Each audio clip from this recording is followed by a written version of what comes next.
12 Angry Men. 12 Angry Men is a 1957 American legal drama film directed by Sidney Lumet, adapted from a 1954 teleplay of the same name by Reginald Rose.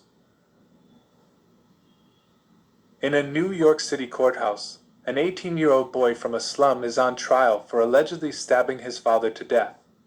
Final closing arguments having been presented, a visibly bored judge instructs the jury to decide whether the boy is guilty of murder. If there is any reasonable doubt of his guilt, they are to return a verdict of not guilty.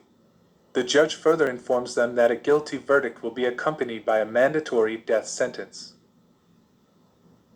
The jury retires to a private room, where the jurors spend a short while getting acquainted before they begin deliberating. It is immediately apparent that the jurors have already decided that the boy is guilty, and that they plan to return their verdict without taking time for discussion, with the sole exception of Juror 8, Henry Fonda, who is the only not guilty vote in a preliminary tally. He explains that there is too much at stake for him to go along with the verdict without at least talking about it first. His vote annoys the other jurors, especially Juror 7, Jack Warden, who has tickets to a baseball game that evening, and Juror 10, Ed Begley Sr., who believes that people from slum backgrounds are liars, wild, and dangerous. The rest of the film's focus is the jury's difficulty in reaching a unanimous verdict. While several of the jurors harbor personal prejudices, Juror 8 maintains that the evidence presented in the case is circumstantial, and that the boy deserves a fair deliberation. He calls into question the accuracy and reliability of the only two witnesses to the murder, the rarity of the murder weapon, a common switchblade, of which he has an identical copy, and the overall questionable circumstances. He further argues that he cannot in good conscience vote guilty when he feels there is reasonable doubt of the boy's guilt. Having argued several points and gotten no favorable response from the others, Juror 8 reluctantly agrees that he has only succeeded in hanging the jury. Instead, he requests another vote, this time by secret ballot. He proposes that he will abstain from voting, and if the other 11 jurors are still unanimous in a guilty vote, then he will acquiesce to their decision. The secret ballot is held, and a new, not guilty, vote appears. This earns intense criticism from Juror 3, Lee J. Cobb, who blatantly accuses Juror 5, Jack Klugman, who had grown up in a slum, of switching out of sympathy towards slum children. However, Juror 9, Joseph Sweeney, reveals that he himself changed his vote, feeling that Juror 8's points deserve further discussion. Juror 8 presents a convincing argument that one of the witnesses, an elderly man who claimed to have heard the boy yell, "I'm going to kill you," shortly before the murder took place, could not have heard the voices as clearly as he had testified due to an elevated train passing by at the time, as well as stating that, "I'm going to kill you," is often said by people who do not literally mean it. Juror 5 changes his vote to not guilty. Soon afterward, Juror 11, George Voskovec, questions whether it is reasonable to suppose the defendant would have fled the scene, having cleaned the knife of fingerprints but leaving it behind, and then come back 3 hours later to retrieve it, having been left in his father's chest. Juror 11 then changes his vote.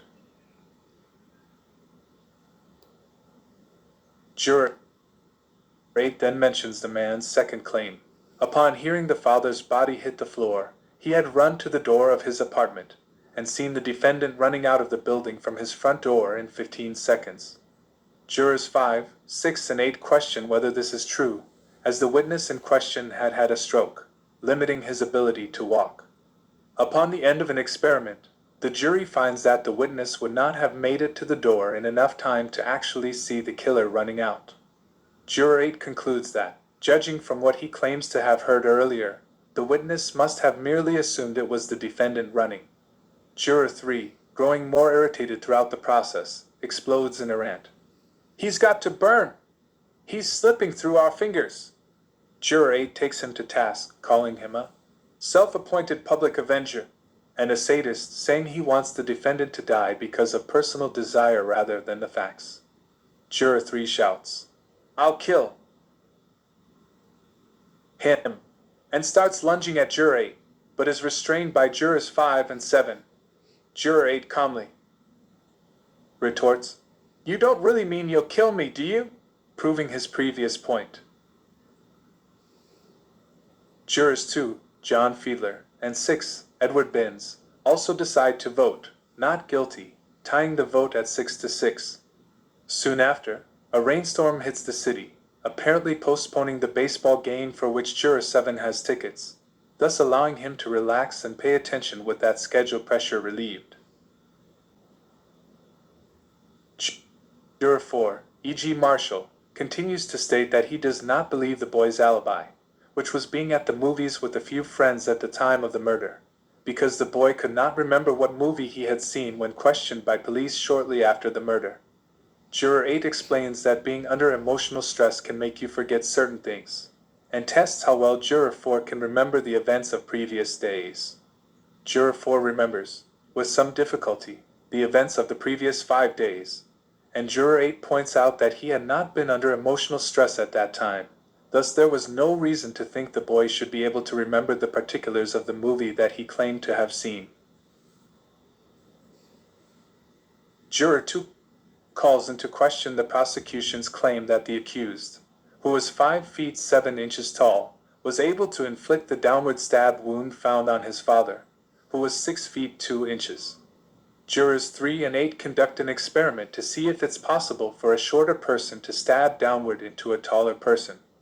The experiment proves the possibility, but Juror 5 then explains that he had grown up amidst knife fights in his neighborhood, and shows, through demonstrating the correct use of a switchblade, that no one so much shorter than his opponent would have held a switchblade in such a way as to stab downward, as the grip would have been too awkward and the act of changing hands too time-consuming. Rather, someone that much shorter than his opponent would stab underhanded at an upwards angle. This revelation augments the certainty of several of the jurors in their belief that the defendant is not guilty. Increasingly impatient, Juror 7 changes his vote just so that the deliberation may end, which earns him the ire of Jurors 3 and 11, both on opposite sides of the discussion. Juror 11, an immigrant who has repeatedly displayed strong patriotic pride, presses Juror 7 hard about using his vote frivolously, and eventually Juror 7 admits that he now truly believes the defendant is not guilty. The next jurors to change their votes are Jurors 12, Robert Weber, and the jury foreman, Martin Balsam, making the vote 9-3 and leaving only 3 dissenters, Jurors 3, 4, and 10. Outraged at how the proceedings have gone, Juror 10 goes into a rage on why people from the slums cannot be trusted, of how they are little better than animals who gleefully kill each other off for fun.